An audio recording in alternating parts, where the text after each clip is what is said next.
All right. Pleasure to be here. I know I've spoken for Rupa several times, and it's always a pleasure. One of the biggest things that I've been talking about over the last decade is GLP-1s. And yeah, last decade, because they've been around for a while. Recently, though, in the last 3 years, they took fire on the weight loss side, but there's a beautiful cutting edge to them. There's no doubt that they help, but how you get people off is important. And one of the most important aspects to it is balancing their microbiome, which we're going to go through in this hour. So just a little bit, I am the Chief Science Officer for Lifetime. We got 190 clubs. We're implementing GLP-1s as part of our weight loss strategy, but that includes diet, exercise, and a full thought towards where their stress at, where's their sex hormones at, where's their thyroid at, what's their gut health like. And obviously just came back from a weekend teaching weight loss at the A4M conference and the International Peptide Society, where we did a 2-day course on implementing GLP-1s as a part of a strategy for weight. So been in this quite a bit, know the area, and I'm excited to get going. So let's just jump into it right away. I want to create the tie between gut, obesity, and insulin resistance. So this is a great infographic where it shows the permeability of the gut, the triggering of M1 macrophages, and the release of inflammatory cytokines, creating a pro-inflammatory stance. And when, of course, you're pro-inflammatory, and this is coming from the gut, typically from a permeable gut, which we'll get to in a minute. But when you have this inflammatory stance, your insulin receptors aren't going to work as well. It's that simple. You'll get stuck in that glucagon storage phase where you're storing fat and you can't access it. And so when you look at this picture, it's clear that the gut leads to circulating endotoxin and circulating inflammatory cytokines, which correlates to insulin resistance and glucose intolerance and metabolic inflammation. And it's no wonder that GLP-1s are being thought of for everywhere from mood to addiction to sparing the brain and reducing the march towards dementia or type 3 diabetes, because by quelling some of the inflammation being driven by the consistent glucagon signaling, you're creating a big win for the individual because they're able to access their fat. Their food sensing goes down. They're not hearing that food noise in their ear all the time. However, there's other things you have to keep in mind. Association between adult weight gain and insulin resistance at middle age are mediated by visceral fat and liver fat. 1 in 4 people in the U.S. have insulin resistance. When I talk about how are we going to serve a lot of people, 1 in 2 people in the country are either pre-diabetic or diabetic, approaching 50% obesity rate in the U.S., and well over 70% of people are overweight. So understanding insulin resistance is important. I think one of the biggest things that we miss is the role of gut health and gut permeability as it relates to insulin resistance. Obviously, you hear this term metaflammation. You've heard it from me on talks with Rupa before. So chronic inflammation, increasing circulating cytokines. The issue becomes you start storing more body fat. The more that you create this inflammation and the more adipokine activation you have, you create more inflammatory signaling. So the reduction in body fat helps to reduce that pro-inflammatory stance. So that's the layout. The other piece, so what are the big things that are contributors to metaflammation? And let's take this, don't worry about environmental burden. Let's don't worry about SIRS right now. I get it. There's all kinds of ways that your body gets inflamed. Cortisol and stress is a big one because stress is going to induce appetite, right? Reward behavior. Gut health, huge, meaning the health of the microbiome, how much lipopolysaccharide is being released, production of TMAO. Are you overweight or obese? Because you're triggering this release of inflammatory cytokines. And all metaflammation is a global inflammatory stance your body is in that's leading you either typically to accelerated aging, known as inflammaging. Our role is to turn that clock back and try to suspend that aging process instead of us going down the funnel and just collecting more conditions as we age. And this is a beautiful one in current concepts and future perspectives in European cardiology. Look what's in the middle of it. Gut microbiome and the immune system interaction. So once again, it's very hard to think about correcting people with diabetes, people that are insulin resistant, people that are overweight and have insulin resistance without thinking about the gut. And everybody's talking about it. But really, there aren't any good full thoughts as to, in the traditional literature anyway, as to what do you do? This is European Journal of Cardiology 5 years ago. We still don't have cardiologists in general talking about the general need for gut microbiome regulation as a way to help blood vessel health, to get people to lose weight, to help people with their general inflammatory stance. And of course, if you look at this again, this is just another 2021 paper showing eating the wrong foods, or I would say eating inflammatory foods. So that could be you're eating an almond because you have an almond allergy. You create barrier dysfunction and disruption in your incretin hormones, and which then leads to metabolic. So the gut's at the center of this. And that metabolic inflammation is going to increase circulating lipopolysaccharide and increase circulating cytokines. And if you notice, this is bidirectional. More inflammation triggers more gut disruption, triggers more inflammation. None of that is that people gain weight. And no wonder people are running to GLP-1s, trying to buy them anywhere they can and injecting them without a thought as to what's a potential side effect. Are they doing it correctly? How are you going to spare lean mass versus losing 30 to 40% of your weight in lean mass when you go on a GLP-1? And this is, once again, 2023, just another constructual thought towards when the gut gets more damaged, we release all of these compounds on the right-hand side. More endotoxin, more 1-IL-1 more TNF-alpha, more ethanolamine, more cyclooxygenase 2, more TMAO, more hydrogen sulfide, more polyamines, right? So this is the gut getting broken down. And obviously you have bacterial translocation that takes place. But the big thing is you start to get a more permeable gut that allows for peptides, which should be broken down to amino acids, but they're not anymore. They soak through into that gut lining. And now you're getting an immunologic reaction to that peptide. It's related to a food. So now you're eating foods that you're sensitive to and driving the inflammation signal. And you guys know this. We put people on food allergy elimination diets and people lose weight. At the very least, they drop a bunch of water because of all the histamine they're holding on to. So important to realize that in good health, you have short chain fatty acids, you have the rebuilding of and nurturing of the mucosal membrane. But as you become obese and you're on things like Rybelsus, or you're on semaglutide, you're on tirzepatide, you're on liraglutide, whatever the drug, there's a lot of issues around that you have to think about. You got to unpack, hey, great, they lost weight on it, but a lot of people actually plateau. And you have to think about what are the other factors that are involved as to why that person, A, gained weight, why they're inflammatory, and how can I unwind that? The gut is at the center of that. It's literally at the center of this problem. And so when you look at this, you look at the gut-brain microbiome axis, it's programmed during the first 1,000 days from pregnancy and the first 1,000 days of life.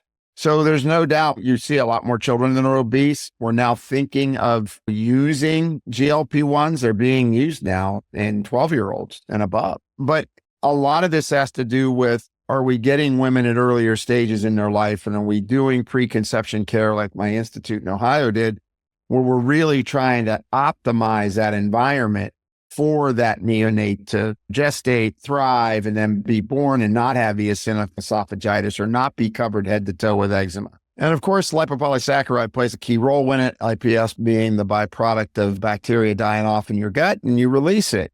And so lipopolysaccharide binding protein elevated in overweight compared to normal weight.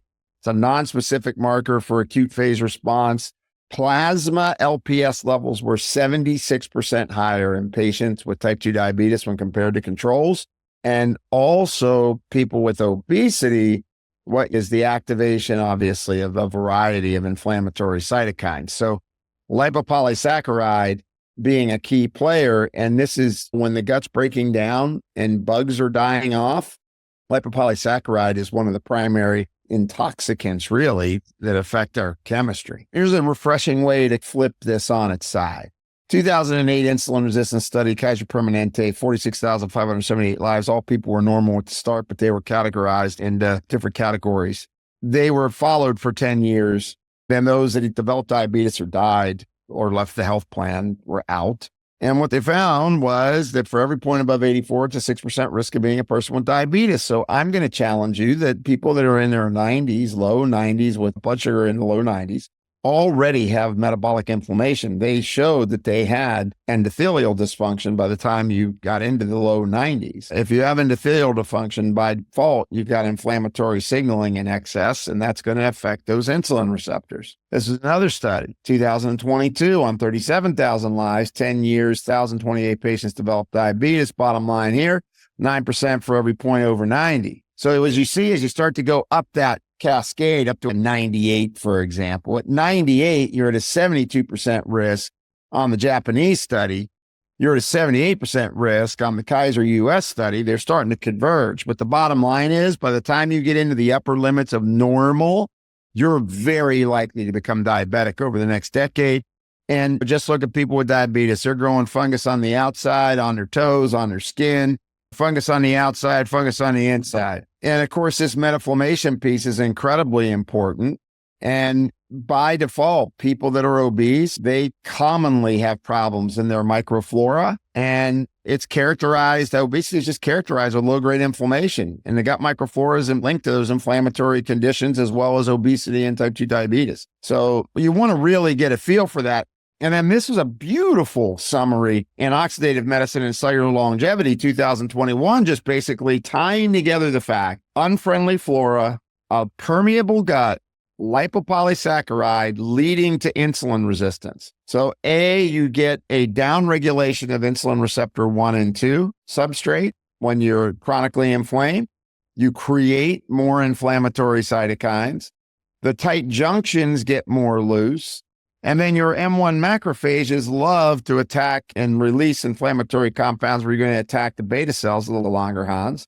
And then that visceral adipose tissue that you're adding on because of this weight gain and this shift in your physiology is driving systemic low-grade chronic inflammation because of the amount of visceral adipose tissue that you have. So the gut, source of inflammation. Here's where a healthy gut is. And then you look to the right, there's the permeable or the quote leaky gut. I like permeable. Presents a whole host of problems, right? Food constituents like chemicals, like phenols can get through that lining. You don't digest your food fully. You end up triggering to peptides and proteins in foods that aren't fully digested, which not only leads to endotoxemia, but it leads to allergic response. And I thought this is a great study, right? This kind of shows you the importance of you've got to correct the gut. And you have to think about food allergy sensitivity testing, because that's one of the key things that's going to help you maintain a healthier gut is getting the immunologic drive out of the gut. So increased intestinal permeability, a leading event to endotoxemia. So you look at this 2018 study, it showed that disease-free variants had significantly lower zonulin levels and lipopolysaccharide levels than younger patients with acute myocardial infarction. They also had significantly lower concentrations of serum lipopolysaccharide than the young, healthy controls. This is pretty profound, right?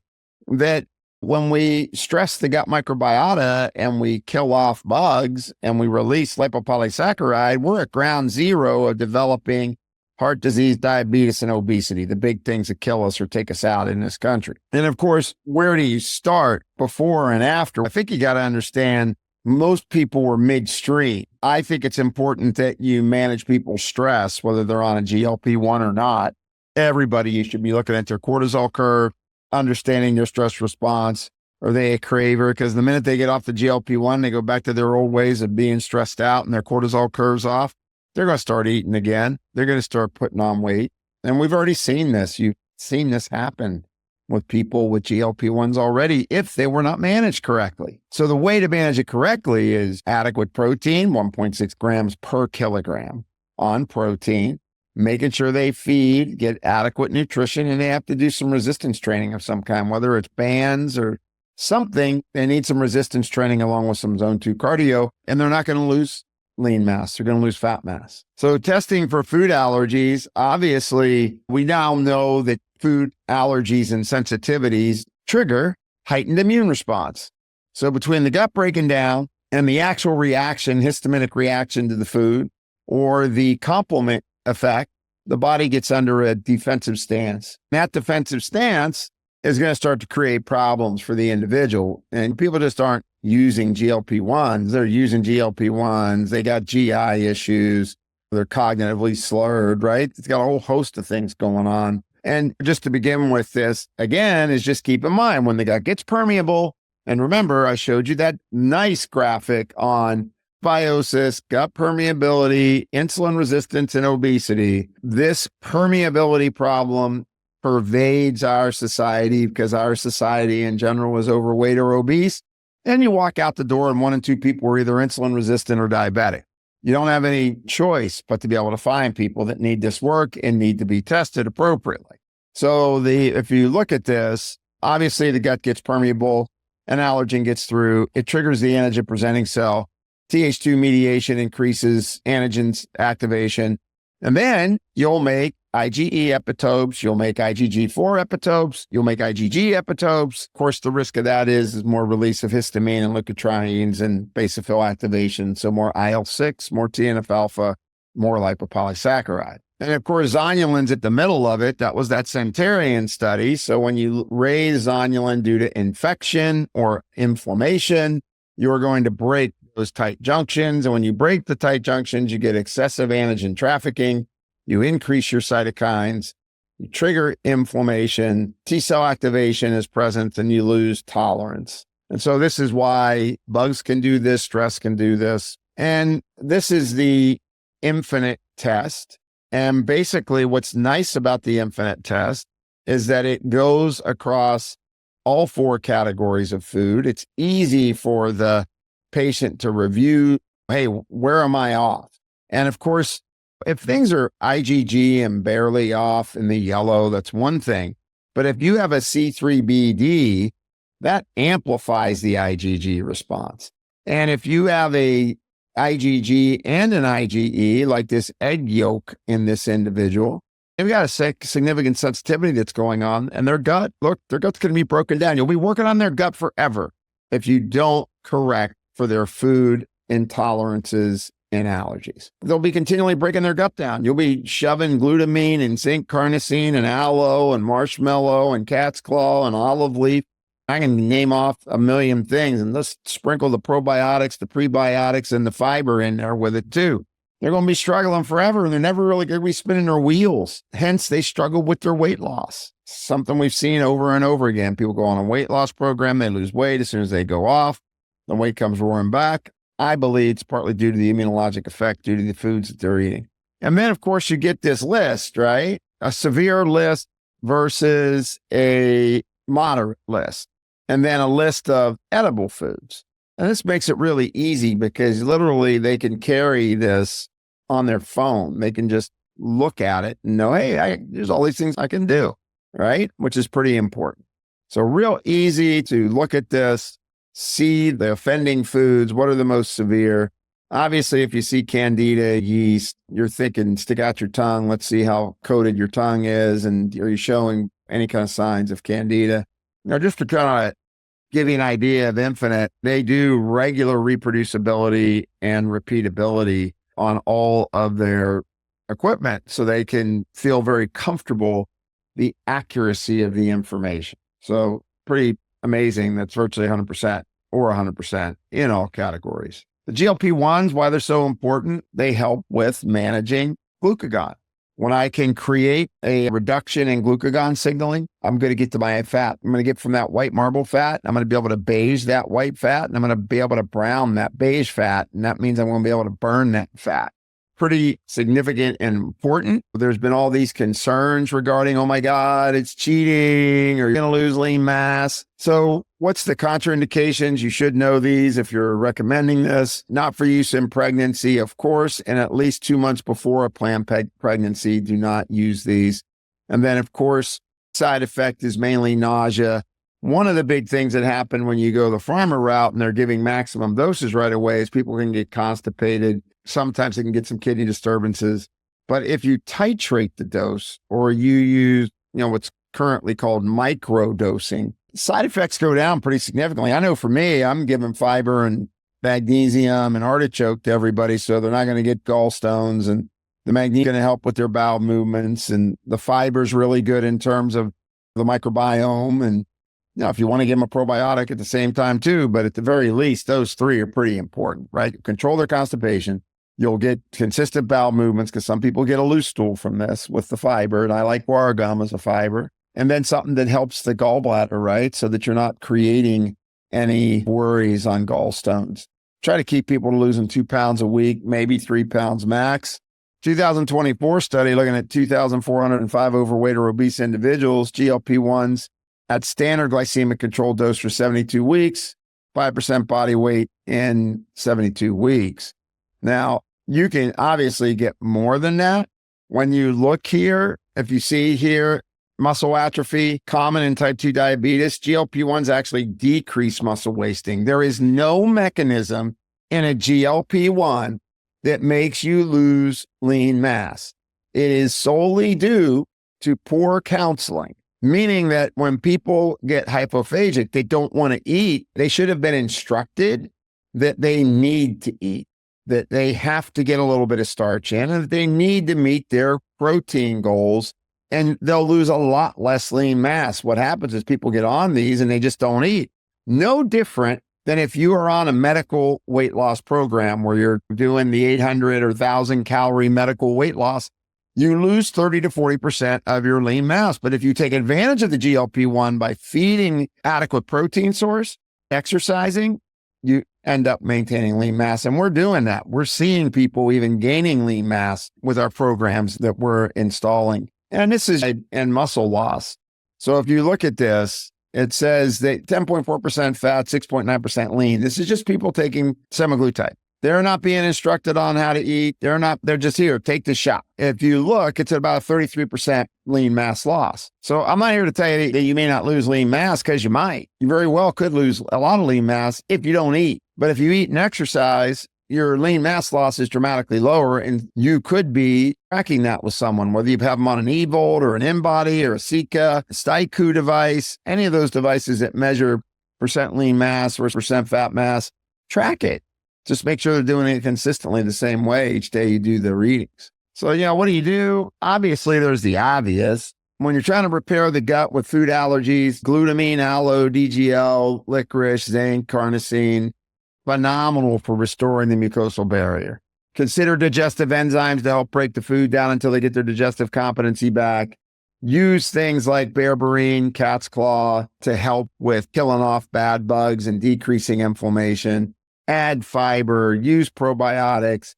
That's a general thing. Like you could use Care, for example. You wanted to do that to help with immunologic balance. If, say, the person has food allergies and sensitivities, they have autoimmune thyroid, and they're overweight, I'd be thinking about Care, 30 milligram capsules, 3 a day, because Care balances TH1 and TH2 mediated immune response. And then, of course, do you use semaglutide? Do you use tirzepatide? Why has tirzepatide been favored? Obviously, because it's dual acting, you get less side effect. However, the new semaglutide capsules available in compounding, they're sustained release, do a pretty good job without having to inject. But in general, you'll typically get more weight loss from tirzepatide than semaglutide. If you want to know a dosing schedule, I put a dosing schedule together here. This is how we do it. We rarely go above 500 micrograms on our semaglutide because people lose weight at it. We don't need to shred their weight off in 4 weeks. In fact, that's really unhealthy. That's where you get the Ozempic face. By titrating the dose, you want to stop where they're losing about 2 pounds a week. And you want to incorporate proper diet and exercise so that they come out of it. They come out of the chute, right? They're at their ideal weight. They've got lean mass. And now you can reverse titrate out because you've trained them how to eat healthier. They're now producing incretin hormones again. The food allergies are down. So the inflammation in the gut isn't inhibiting cholecystokine, PYY, and incretin hormones. So dosing on the oral semaglutide, about 3 milligrams a day, up to 14 milligrams. You titrate that dose same way. Tirzepatide right now only available by injectable. And of course, currently Lilly's making a run. That's the only place you're going to be able to get it. I would say that there'll probably be some sort of liposome or some kind of intranasal applications in the compounding world with tirzepatide. We have to see how that shakes out. Huge legal turf war going on with that right now. Don't see a lot of nausea or diarrhea when titrating the dose. So if you start low, titrate up. Where do they lose weight? Stop when they're losing weight. Oh, you've plateaued on your weight loss. Let's go up a little more. Once again, your contraindications with all GLP-1s, medullary thyroid carcinoma or multiple endocrine neoplasia syndrome type 2, not follicular thyroid cancer, only medullary thyroid carcinoma. Retatrutide, the new darling, right? Everybody's hearing about retatrutide, and for good reason. It's a triple acting incretin, basically incretin agonist. So it works on the GIPR agonist receptor, it works on the glucagon receptor, and it works on the GLP-1 receptor. So you're going to slow your transit time. You're going to improve your glucagon signaling. You're going to improve your insulin release. You're going to decrease inflammatory chemistry. And that's going to mean you're going to lose weight. And you're going to reduce a lot of inflammation signaling as you lose that fat weight off your body. I'm not using those terms in a crass way. People that have heard me speak before on this topic know why I'm passionate. My brother was 476 pounds. And I loved him like nobody else. We moved around city to city. He was my protector, and he passed away at 64. I think it's really important. I'm at least going to beat him, turning 65 next month. But really sad that lives are ended so early with not really managing this issue of weight and understanding if you don't get their stress under control, if you don't correct for their gut, do a food allergy test. Find out what foods are triggering the inflammation. People are going to continue to struggle looking for the magic bullet. It used to be HCG diets. Before that, it was using stimulants like phentermine. But at the same time, it's managing their metabolism so that their brain gets their signal that they're no longer hungry and that we quell the inflammatory signaling systemically via the gut. And this was the dosing on retatrutide, just so you know. If you look, the sweet spot is right in the middle at 8 milligrams. I probably would settle people in at 4 and just, hey, take it slow, lose your weight, and let's think about post-recovery. Because you're going to want to reverse people out of this and not have to use this anymore. Same kind of side effects with retatrutide. You do get, look, there are some serious benefits with it. You get remodeling of the intimal media. You get remodeling of lipids. You get a decrease in microglial activation. There's a lot of benefit to GLP-1s. Basically, all cause cardiometabolic mortality. It's amazing what GLP-1s do. It's just, we have to have a full thought about what else is going on in their chemistry. People just aren't pancreases. And this is, of course, Lilly's phase 2 results published in New England Journal of Medicine. Retatrutide, 17.5% mean weight reduction in 24 weeks, 24% at 48 weeks. So not quite on the market yet, but coming. I gave you the dosages here. Half-life, remember, on all these are typically 5 to 6 days if injected. So you don't want to be layering your doses like twice a week. Obviously, if you're doing it orally, you take it daily. And then there's Amarasate. It's a hops extract. Think of it as an herbal bitters in a pill. About $100 million plus spent by the country of New Zealand to research this. Amarasate's a GLP-1 activator. So you take it before your dinner or your lunch, and it helps incretin hormones. So I use either before, during, or after GLP-1 therapies, because people probably still end up having nutrient sensing since they're under a lot of stress day in and day out. Important. So this is a hops extract, stimulates cholecystokinin, PYY, and GLP-1. It lasts about 4 to 6 hours. So this is something that will help you to retrain your body to utilize its incretin hormones. So I love titrating people down off of their GLP-1, initiating their Amarasate, retraining them to make their incretin hormones. Hopefully they learn how to chew their food and make responsible selections on their food. But the worst thing that could happen is they stay on their Amarasate, or they use that when they know they're going into hostile territory, like a Christmas party. So obviously, unique mechanism. You do have to follow the dosing guidelines. You have to titrate the dose on this as well, or people get loose stools, but very unique. And there's a lot of products out there claiming GLP-1 activity because it's somehow in the herbal literature, but this is a finished product that's actually been studied. And basically, it's the bitter break, right? Bitter compounds in the stomach trigger an appetite response, releases the incretin hormones. So they call it the bitter break. When do you use it? I just had one of my board obesity medicine docs teaching for me at A4M. He uses it while they're on their GLP-1s and after when they're transitioning. You could also use this instead of them if people want a natural option.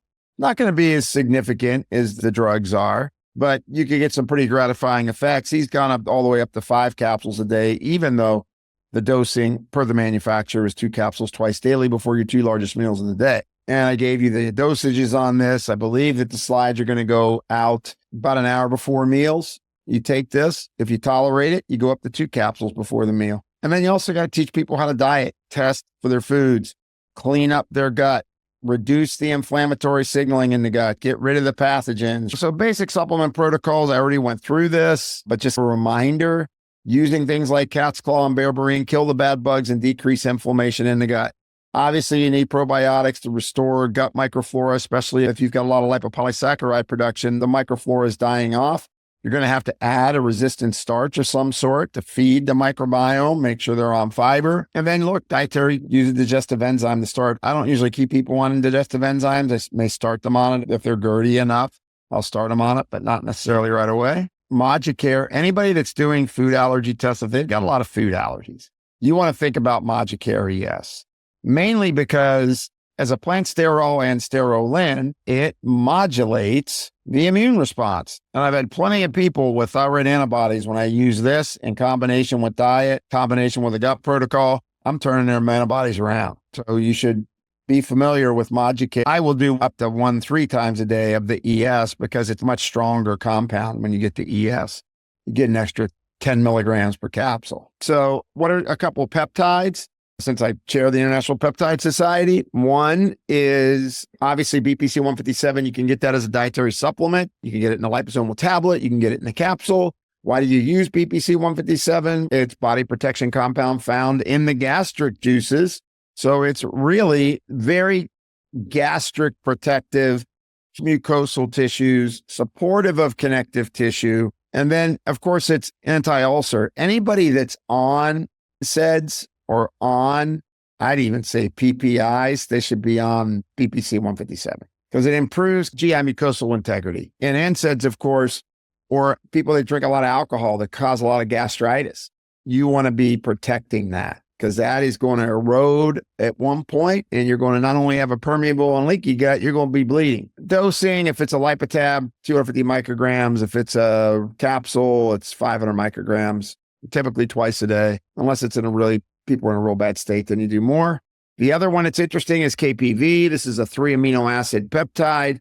It basically decreases inflammation signaling in the gut via inhibition of TNF alpha. So it's like a safe version of Enbrel. So it decreases that pro-inflammatory mechanism in the intestinal epithelial cells as well as the intestinal immune cells. So KPV, once again, I like it in liposomal tablets. I did the research on that. So I think it delivers peptides in a much more elegant way. And it's a very small molecule. So it can get across the blood-brain barrier and it can get across the cell membrane. And, this is the whole reason is you downregulate those inflammatory signalings. You downregulate Claudin-2. You stop the breakage of the tight junctions. You get back to reduced zonulin, which also helps that. Obviously, if you got bad bugs, you got to kill those off. I hope this gave you an idea. My whole purpose of this talk was understanding the integrated relationship of people that are on GLP-1s for weight loss, people that are insulin resistant, people that are diabetic. It's 1 in 2 people in the US. Just step out the door and start counting. By default, they've got gut problems. They most likely have gut permeability, and that means that they most likely have food allergies and sensitivities. And you want to test across the various categories, IgG, IgE, IgG4, C3BD, and Infinite does a great job of doing that. You saw the reproducibility on their data. They're moving into a beautiful, big new facility. So their new equipment, new facility, lots going on for them. So congratulations to them on that. Welcome to Root the Health, the best place to order, manage, and track results from over 30 different lab companies in one single place for free. It's going to take you under 2 minutes to sign up, and you can order any functional medicine lab for your client in under 30 seconds. Let me show you how it's done. So here's our beautiful interface. I'm typing in the name of my client. selecting the lab that want to order for them, and hitting send. From there, Rupa and their amazing team handle the rest. They email the client, collect payment, and even offer an interest-free 3-month payment plan. We've also built the world's largest library of information about chronic health conditions, the lab tests that can help you find the root cause, and the evidence-based interventions that you can use to help people heal from them. It's called the Rupa Health Magazine. There, we have in-depth articles about almost any health condition you can imagine. And we give you step-by-step protocols that other clinicians have used to help their clients heal and that are verified by evidence-based sources. You should totally check it out, and it'll transform your practice. And we can't wait to see you. So make sure you sign up today at rupahealth.com.